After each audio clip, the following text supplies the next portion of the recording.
Good evening, ladies and gentlemen. Right here is Minister Radak Samuel Koth. We are here with very great minds. This is the School of Biomedical Sciences, but for me specifically, I'm a medical laboratory scientist. And here today, we are here to talk about something that is really important, something that is really what makes us wake up every day. It is about health. We are talking about health because health is wealth. Without health, you are not going to wake up and go to that job. Without correct health status, you are not going to be able to wake up and go visit that girlfriend of yours. You are not going to be able to have a family. So we are here to speak about health. You can see by the way they are sharp, that's how their mind is. So be ready for mind-blowing facts about health, specifically biomedical sciences, that is medical laboratory sciences, biochemistry, biotechnology, all the bio you can think about, even biohazards. Thank you so much. I am going to introduce my friend from Kenyatta University. I am from Jomo Kenyatta University of Agriculture and Technology. I have a friend here from Kenyatta University, and he's going to introduce himself and bring a picture, a smaller picture of specifically what we are going to discuss. Thank you. Thank you so much, Minister Radak, the medical laboratory student, leader, and a research enthusiast from Jomo Kenyatta University of Agriculture and Technology. My name is Calvin Somondi from Kenyatta University. As I had already introduced, I'll be your moderator for today. And to begin, with a big team, which have already been introduced, and they're also going to introduce themselves as they're going to make their presentation at this time. So basically, we are going to look on various issues that affect the health, has already been introduced, has already been said. So some of the key areas that the government that is the current government, are putting in place to ensure that our country and our people and the citizens of Kenya get the necessary health that they require. One of them is the universal health coverage, and the reason that is being implemented at the moment is the role of community health workers in our society. And they are going to give their comments. What are their views on the community health workers that the current government is putting in place, that is being deployed in various county governments, and they are going to visit our household, make diagnosis tests, recommend, as the bill states, that they're going to recommend to the doctors how the community is faring. So we are going to start with the community health workers bill that is in the parliament, and each of them are going to give their views. So on the panelists, I'm going to start with Frederick from University of Nairobi. What are your comments on the government plan and the proposal to come up with the community health bill that is going to mandate and give the community health workers the mandate to visit communities in our country to measure or to take diagnostic tests like RBS, blood pressure, and help the society? What are your views, and what are the legal and ethical standards that the government is putting in place? Welcome, sir. Okay, thank you very much for the opportunity, Mr. Regan. My name is Frederick Otieno. I'm the chairman of Medical Laboratory in the University of Nairobi. Okay, my views on the community health bill is that this is going to boost the health sector by giving the information to the community. Some members of the community may be having some illnesses with them, yet they are living with them, and they may not be able to realize that because they do not take time to go to the hospital for checkups. So the checkups are going to help them to realize some of the chronic diseases that they may be living with. Then another thing, this is going to help to prevent some of the diseases that develop slowly, so that they can be discovered at the early stages of development. Another thing, the government funding such activities is going to boost the health sector, because most of the people who are going to conduct this community test are health workers. This creates employment for health workers, and this is a good move. Thank you. From the other end, welcome to the panelists. Yeah, my name is Kiseria Namos. the current Jomo Kenyatta Medical Microbiology Students Association chairman.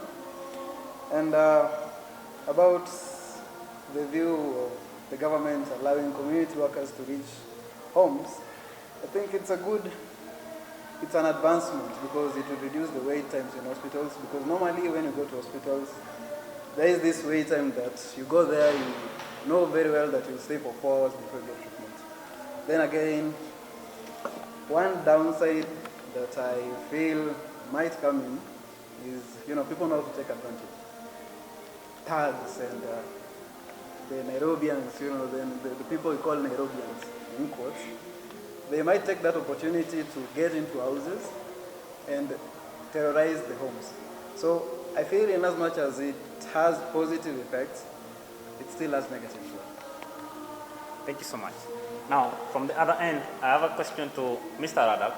You are a medical lab student, and recently, the Kenya National Union of Medical Laboratory, they petitioned the government on why the community health workers are being given the mandate to do rapid diagnostics tests, which, according to Kenya Medical Laboratory Technician Technologies Board Act of 1999, stipulated that only the medical laboratory staff, qualified professionals, are allowed to do diagnostic tests.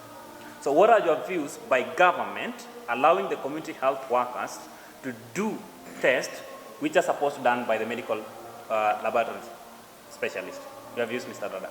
Thank you so much. As a medical laboratory scientist and someone who is really keen with the details, I would like to say that is a big mess, because this is like creating a shortcut. The government is trying to create a shortcut to kind of reduce the numbers of people who are going to the hospital, because they feel like to do a rapid test is usually cheaper. Because to do a malaria rapid test is, for example, let me say 150 shillings. Purchase the kit and do it.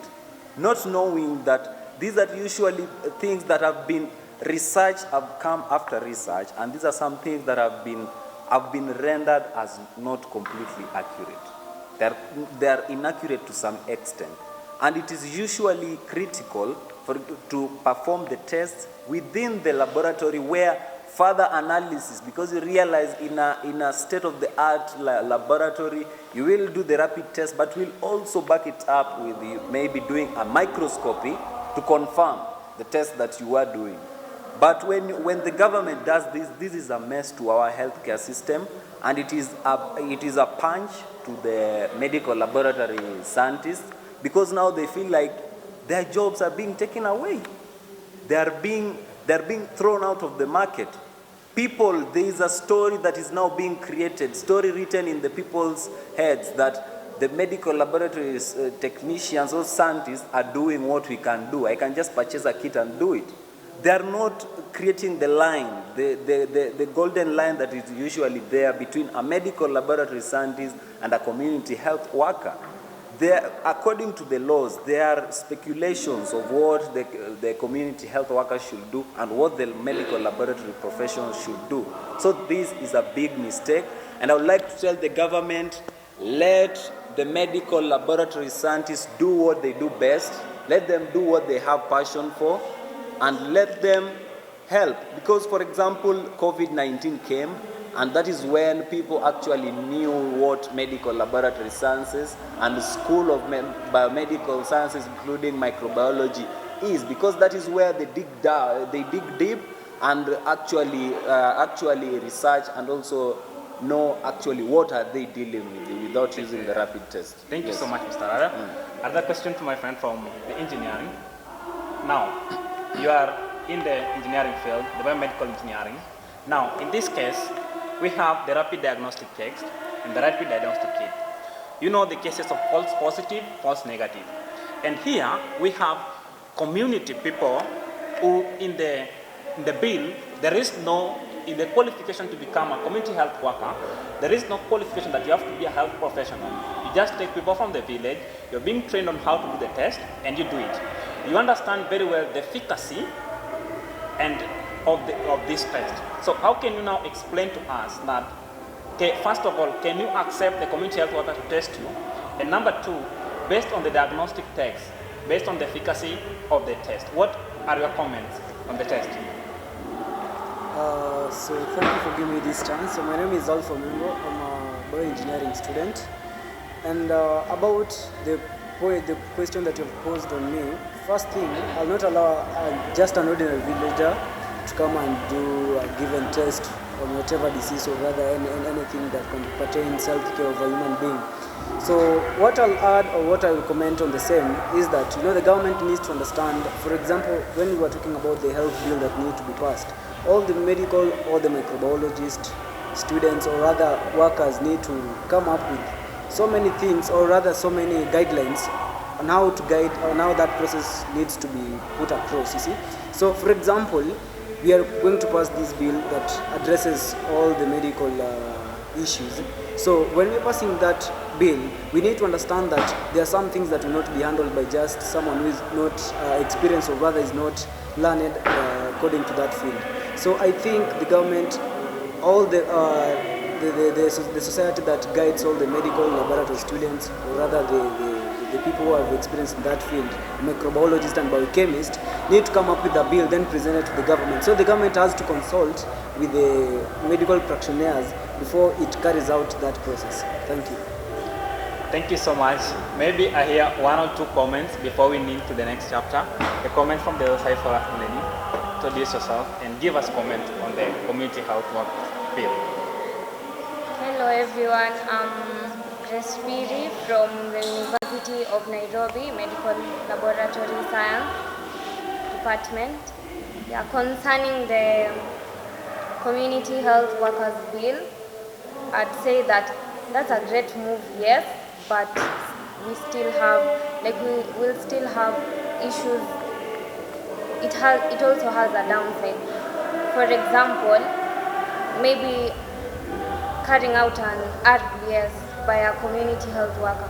We know that the glucometer is a machine, it's a portable one that can be used by anyone, but still, how sure are we that the community health workers are going to follow the guidelines concerning quality control, like daily maintenance of the machine and making sure that they follow all guidelines concerning internal quality control and external quality control, and how sure are we that we will be able to mitigate different errors such as the false positives and false negatives in the rapid test kit. So for me, I'll say that maybe considering that they should just liaise with the medical practitioners, and the people who are supposed to work on the ground should be qualified medical laboratory scientists and not just any trained community health worker.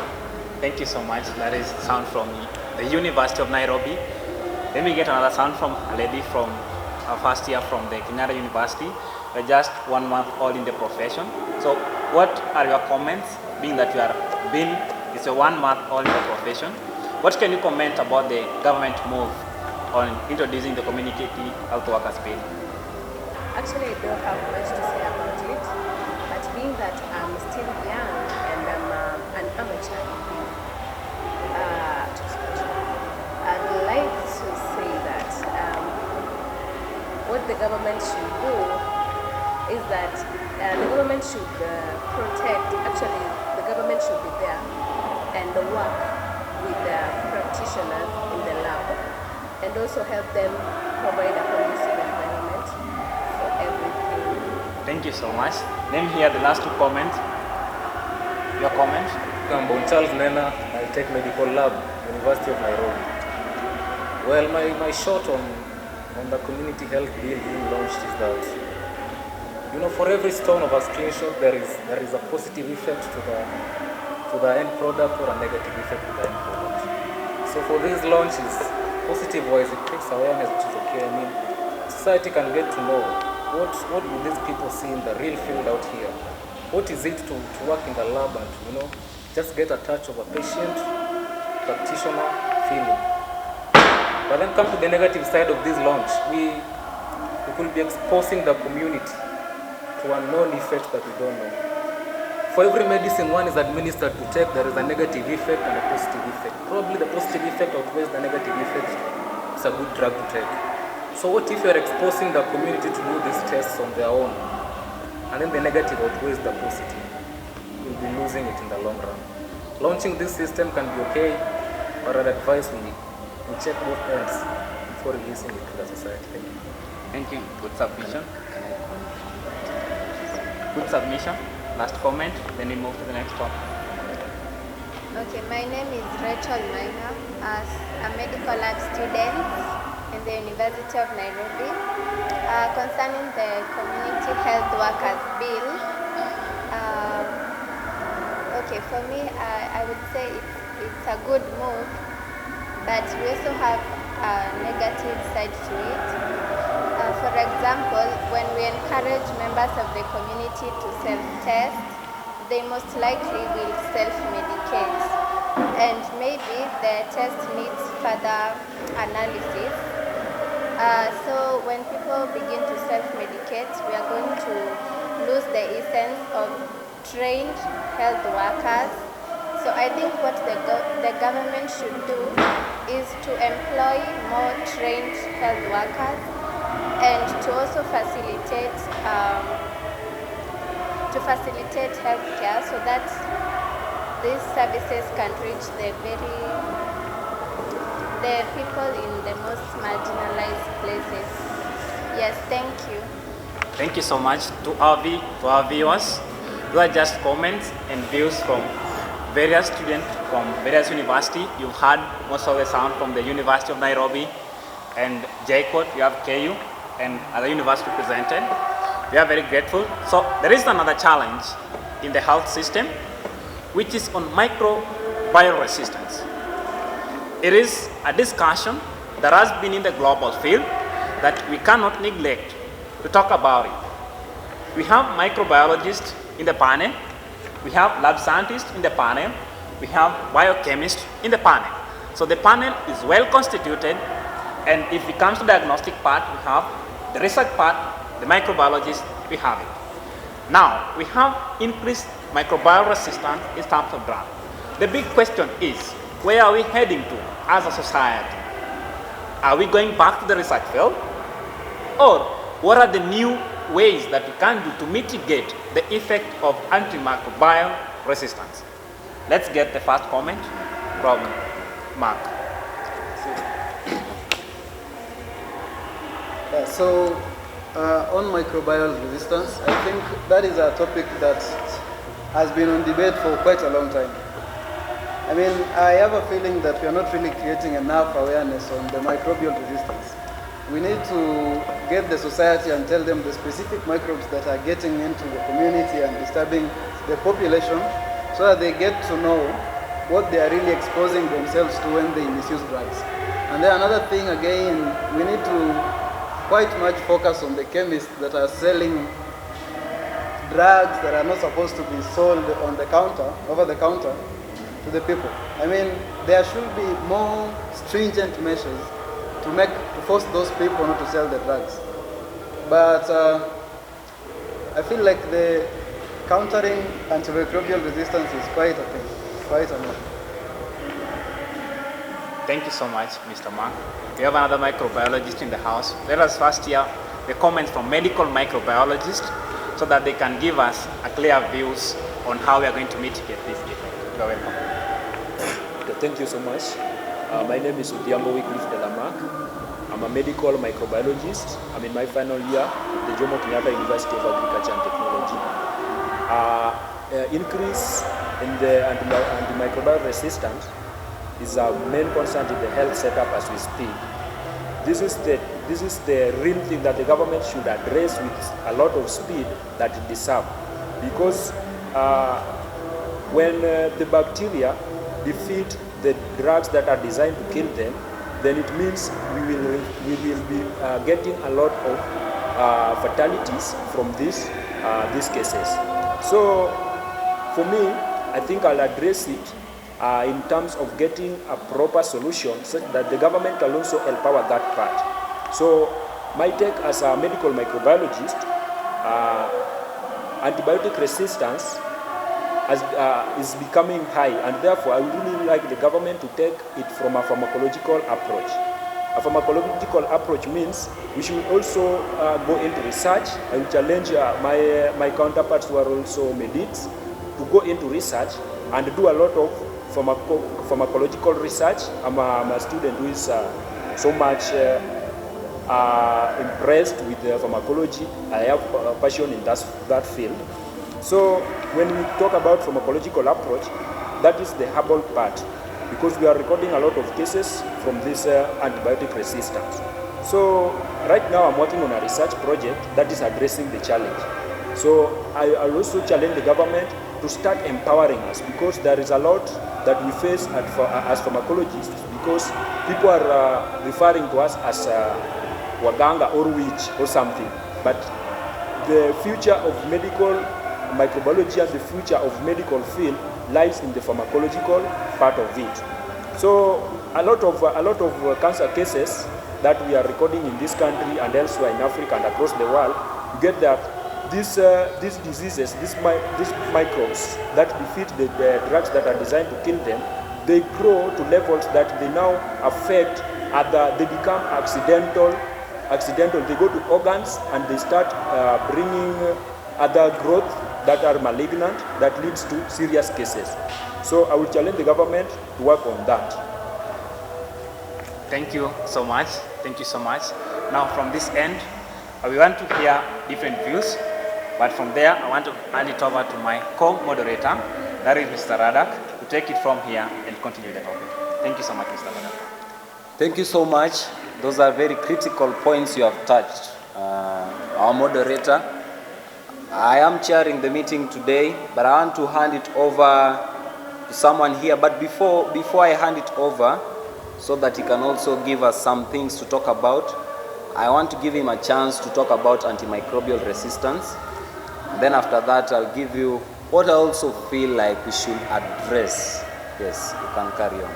Okay, thank you for the chance again. So when we're talking about the antimicrobial resistance, okay, the anti-resistance, the microbes that resist drugs, you know, as much as we are doing research, there are some other researchers that have come up with what we call bacteriophages, or rather phages. These are viruses that kill or that selectively kill the bacteria that are resistant.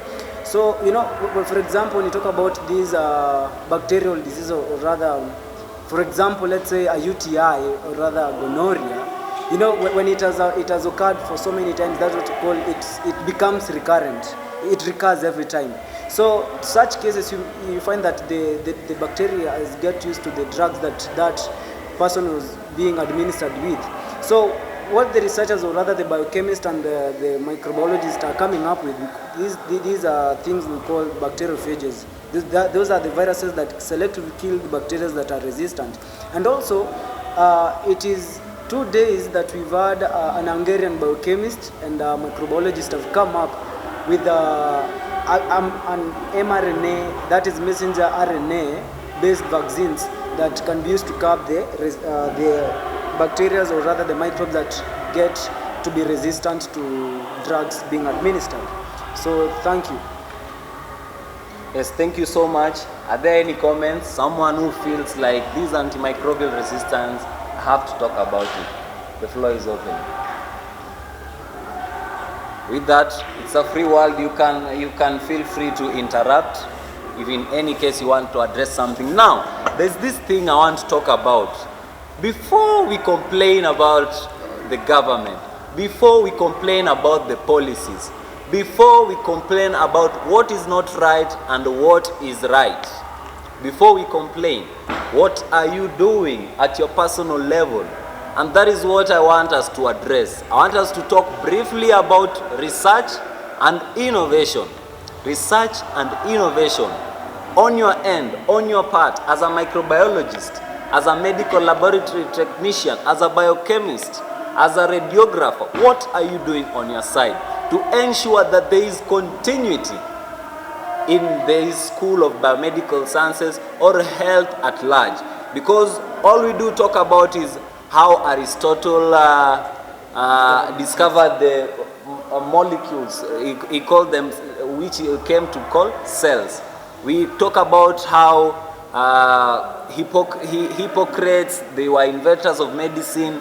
We talk about how Fleming, how he discovered penicillin by a mistake. And you realize that he was doing something. That's when he discovered penicillin. So what are your comments on research and innovation?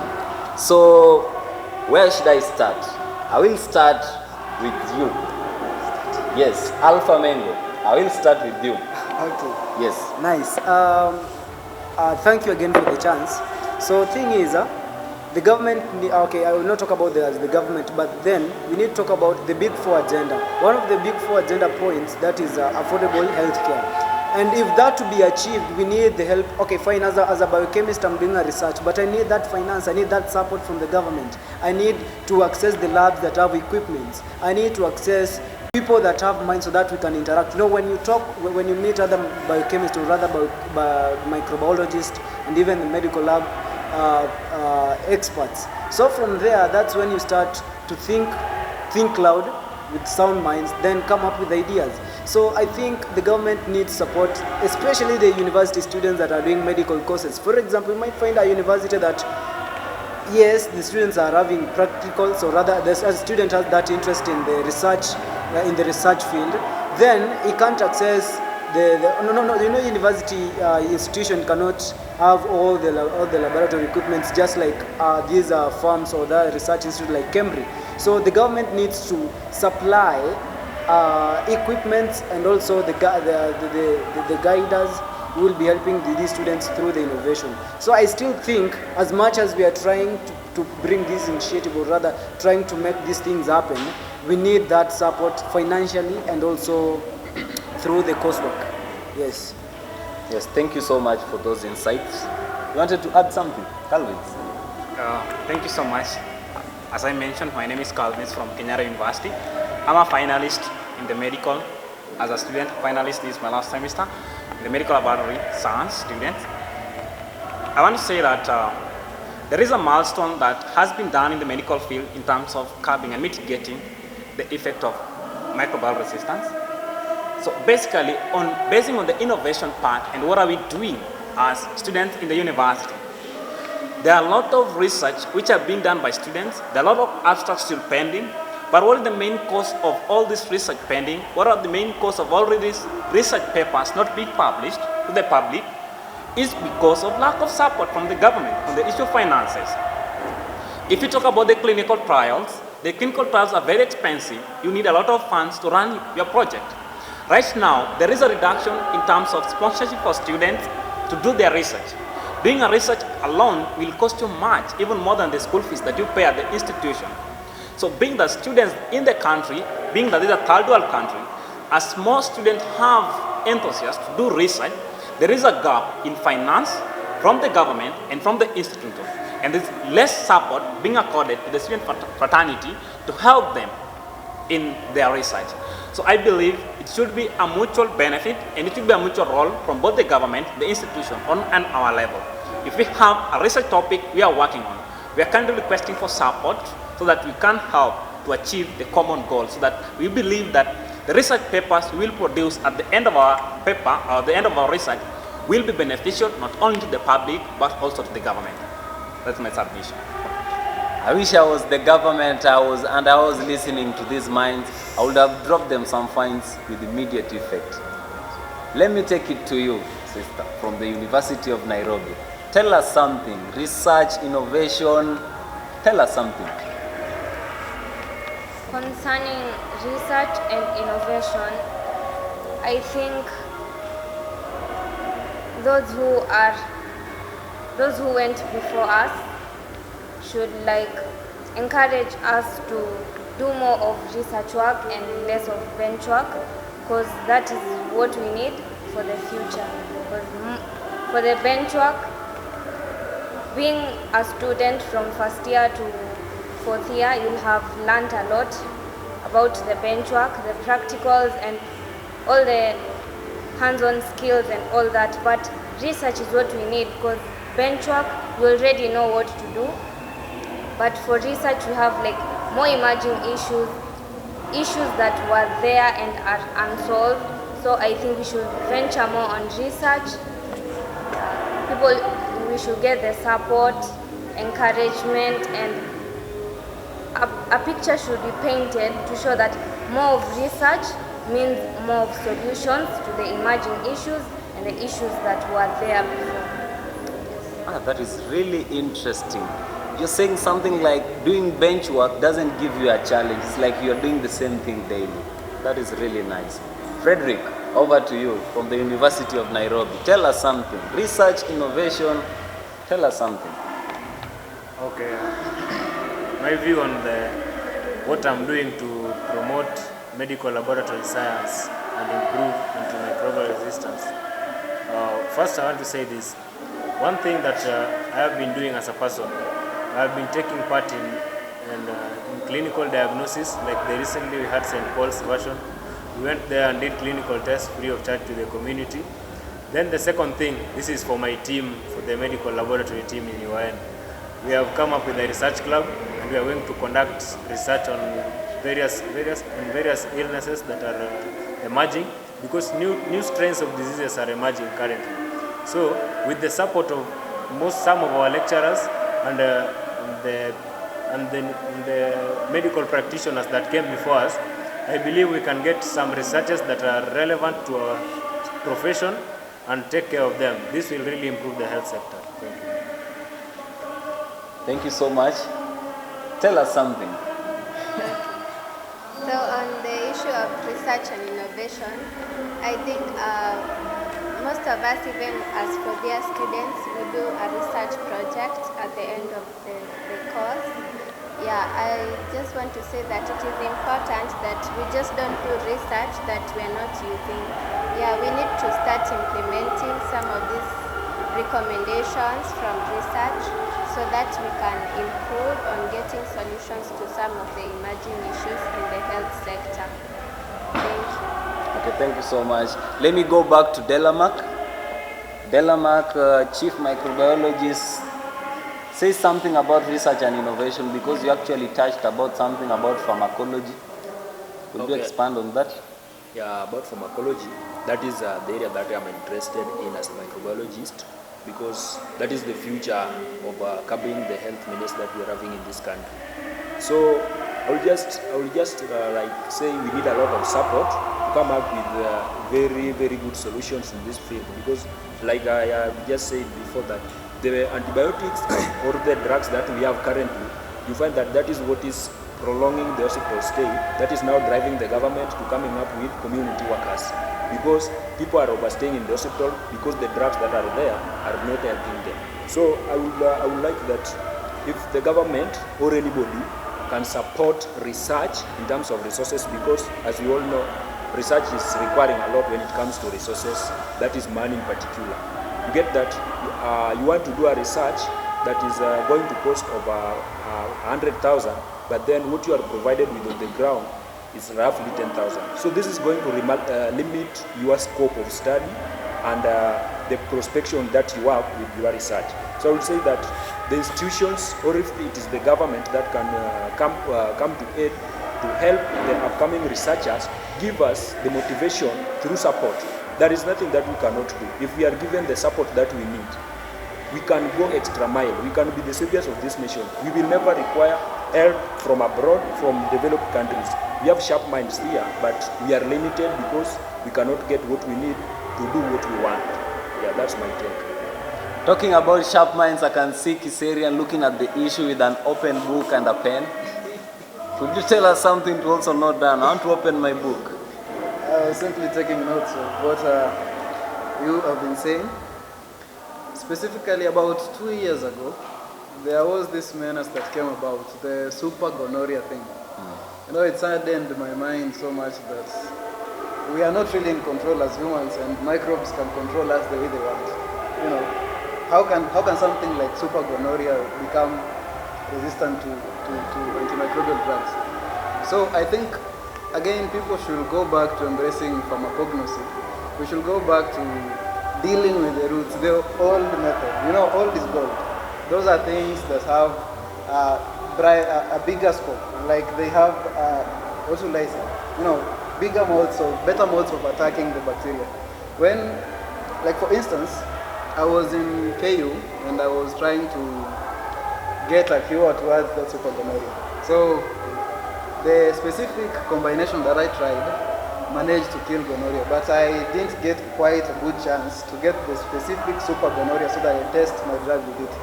Otherwise, probably it would have worked well because it's a combination of 6 drugs, 6 different trees, different parts, some leaves, some roots, and so I think that might work well for the supergonorrhea.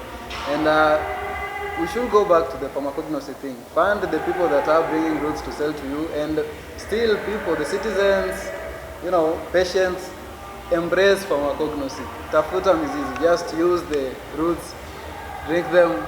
I think they are better than even the normal drugs here, and they have less side effects compared to the typical drugs used. Let us also hear something from the first year in medical laboratory sciences in university, Kenyatta University, right? So what do you think? What do you think about research? What would you encourage those who are in front of you, those who are already in the field? And what can you encourage your fellow first years or the public? Okay, sorry I didn't mention my name at first. I'm Wendy Award. I'm from KU, as he has said. And my take about the innovation, the creativity, innovation, and also the research. For you to do a research, you also have to be creative. And creativity, we know that it's the best thing that can help us do many things. So, in research things, if you do more research, you can end up getting more solutions to different things. Because nowadays you find that you are getting exposed to different diseases that you even don't know where they come from. But we are the only people who can get to know and help the world in knowing what is really attacking the world and also curbing it. So it's good, yes. Doing more research will help us do a lot and also help the world at large. Thank you, and I really love the sentiment that you want to help the world. You don't want just to be rich, but you want to help the world. My brother, I can't leave you behind. I have to hear from that research-oriented mind. Yes. Thank you. I think speaking on research and innovation, it's quite a topic. Just to begin with the tragic COVID-19 menace that hit this country the other year, it really opened our mind to the brighter side of research. Assuming this country had the chance to explore COVID-19 before it exploded, we would have had the drugs before it came to the surface. We would have killed it before it came to the surface. So I think that tragic, the desire experience from COVID-19 has really opened our eyes towards research and innovation. And in as much as my fellows are speaking about funding, we can break down the funding model to see where the roots of this problem come. The journey miles away starts with a single step. And I think the first thing towards research is developing a passion towards the research you want to do. Not everyone among us can take research on Super G, like you said, supergonorrhea. But then we have these alien taking stand in the health sector, the cancer menace. And the earlier we explore this, the better for all of us. Because it is not a one-sided thing. Cancer can be the breast, the skin. And then we have to take away our health officers to find out what is happening. We can't depend on the developed countries to always come in and help us. How about Kenya to start its own research? How about Kenya to do its own thing? My friends have said the truth. We need funds. Government is really letting us down. We have the brains, we have the exposure, we have all we need. What we need is the funding from the government. Before we get the final comments, I want to say that the ultimate art of war is actually knowing how to embrace mistakes and actually knowing how to deal with these mistakes. Because with only that is when you will get a solution. Without mistake, that means there is no risk. Without risk, that means there is no chances of winning.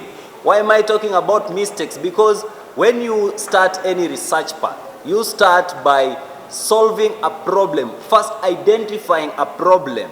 finding a gap, finding a mistake that is there in the field, finding a mistake that is there in that specific test that you're doing. That's why you identify the mistake and you embrace the mistake and solve it. However, from these very great minds, we can see that we cannot do this alone. We cannot walk this alone, and we really need the government to stand with us and support us so that these dreams don't just remain dreams, but we actually live up to them. Before we finish, I want to get the final comments, general comments, what you feel is burning and you really feel should reach the public, should reach Jomo Kenyatta University, which is where we are, should reach Kenyatta University so that he can take it back to Kenyatta University. They can take it back to University of Nairobi, and the world can also get to hear this. What do you feel? And I'll start with you, Kiseria. Yeah, first of all, I will say my comments will be attacked, yes. I know, it will get some resistance. But I feel like learning institutions should try their best to avoid this breaking down the courses into a lot of more courses. When we have a person making a table, there should be no point, whatever, that there will be a person who will make the tabletop, there will be another person who will make the leg, then another person who will make the, the connecting woods. We need a course to be a conclusive one, an inclusive one that when we say this is now a person that has been released to the society, this is a person who can multitask, who can do a lot of tasks. In as much as, yes, the population is increasing and everything, we still don't want to expose our people to more chances of unemployment out there. We need to give the society people who are complete, people who can be helpful on a bigger scope. Yeah, thank you. Thank you. Calvins, to you. Thank you so much. On my last comment, I believe that each and everyone has a role. Let us not all blame the government on this madness or on this mess, but I believe that if you just step out and say that I have a research project and this my research, I've reached this point, I believe that there are NGOs, there are university, they offer funds, some university offer funding to research. Just be able to expose yourself. The problem with medical students or students in the medical fraternity, they're so much deep into books until they forget the opportunities that the government has laid for them. So I believe that as medical students, wherever you are in the universities, expose yourself, open up. If you have a research project, there are institutions, there are organizations, there are societies supporting students with the abstract, supporting students' project. Open up. They will come back and help in your research. So we still have a role. Let us not all blame the government. Let us all blame our institution, but we also have a role to play as an individual. Thank you. That's my last comment. Powerful, powerful, powerful. Talk to us. Okay, thank you.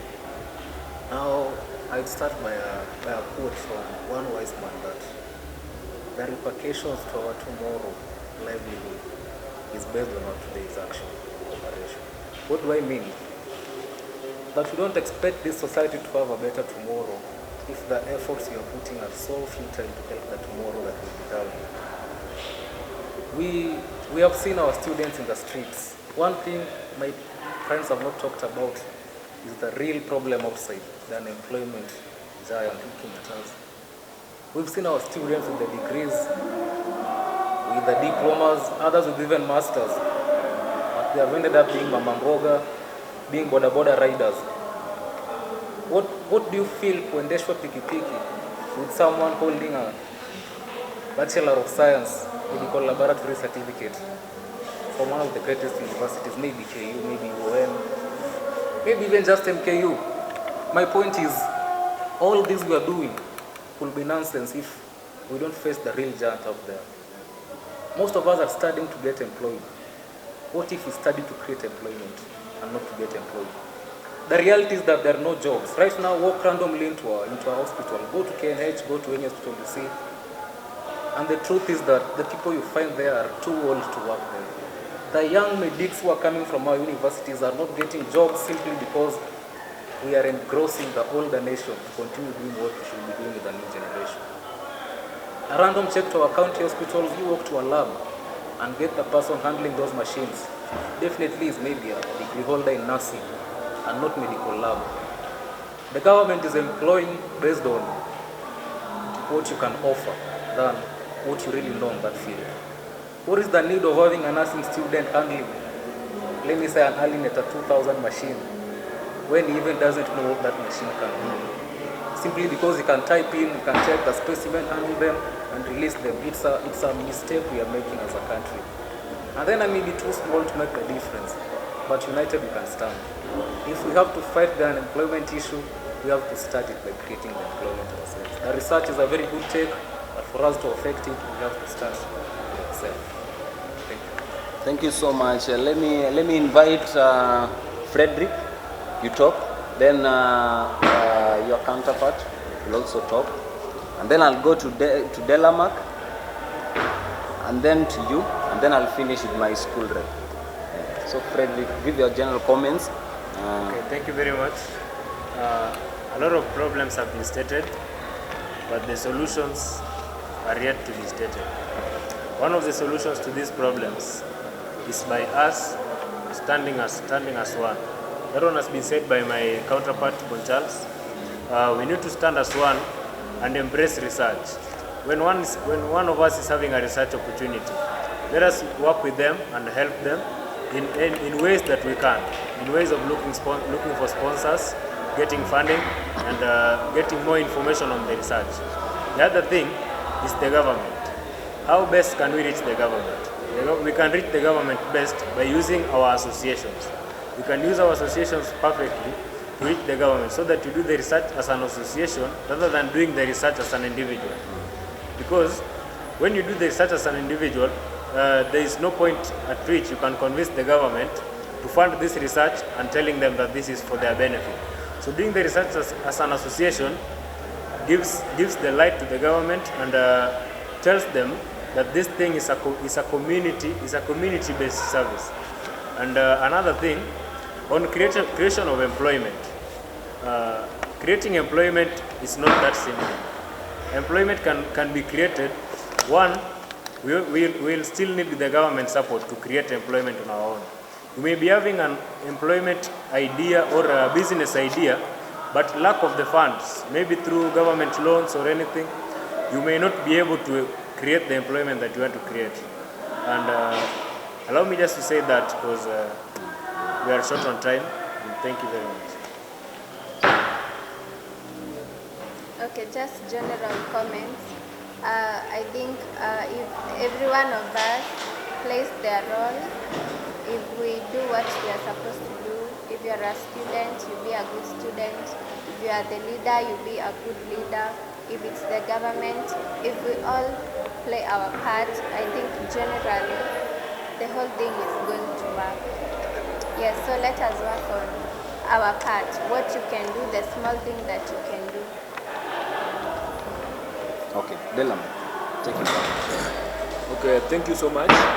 I have some few points to put across for consideration.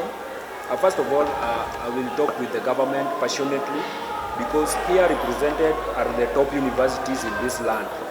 We have the JKUAT here, we have Nairobi University here, and Kenyatta University here. We have the cream of this nation.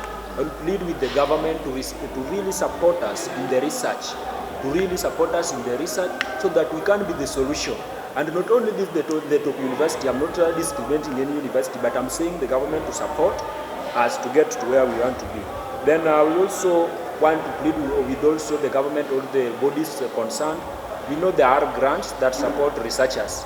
I will really plead that this the process of acquiring this grant be simplified, and also will be given this knowledge so that we can know how to get to this, because we are complaining about the government, and there are also grants for researchers. But now that the health sector that we have, all the Ministry of Health, is not giving us the kind of education so that we know we are limited there. And then as I finish, I also say that there is a joblessness among the medics, and we also find that when we are employed, the salary is very low.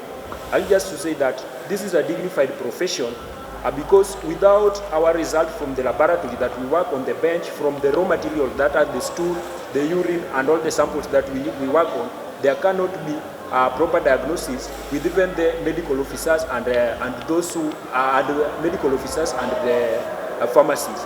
So we also need to be dignified in terms of salary, and also the government should also create more opportunities for us. And finally, I also plead with the general public, because food poisoning is alarming, it is rising.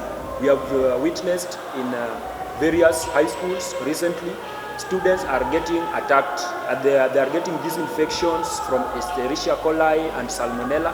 These are gram-negative bacteria. They are very resistant to dealing with. So we are really pleading with the general public, let them also help themselves. Even if the government are helping, let them also be helping themselves by keeping safe and observing the guidelines that are there by the World Health Organization. I thank you. Just a few comments, My last comment on this is that I'd urge all of us, especially those in the medical field, that molding of this career should start from the basics, from like the early stages. Someone in first year should know what to expect in the outside world, what is the reality, what are the ethics associated with what they are doing, and this is going to take us far. Yeah. Thank you so much. Let's summarize our school rep. Okay, fine. Thank you for the chance again. My last comment will be, first, we don't need to spend time much blaming the government for not doing what it's supposed to do. Well, what I think, the first thing is that us as the medics, or rather the researchers in the field, or rather in the coursework, we need to work as a team. Let us first bring the things that are needed on board. And I need this to be a wake-up call for all the universities and all the medical students across the whole country and in Africa. It's a call for Africa, for Kenya, and all the universities around Africa.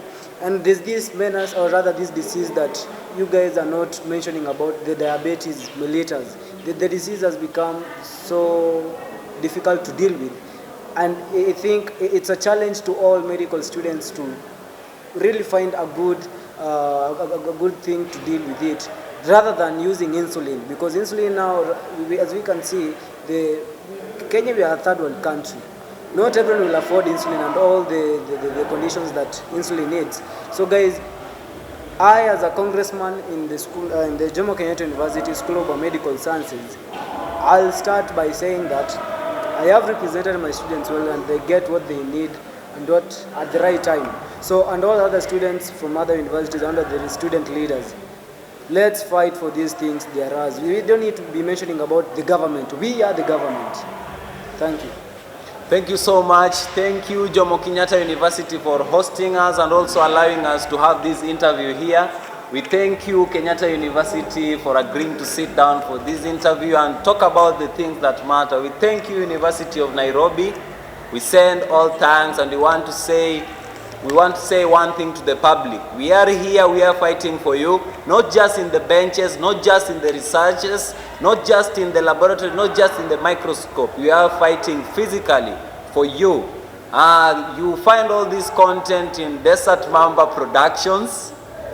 That's a YouTube channel, is where you find all of the content. Health-wise, health content, be it leadership, be it politics, be it governance, you find it in Desert Mamba Productions. We love you all. Thank you. Thank you.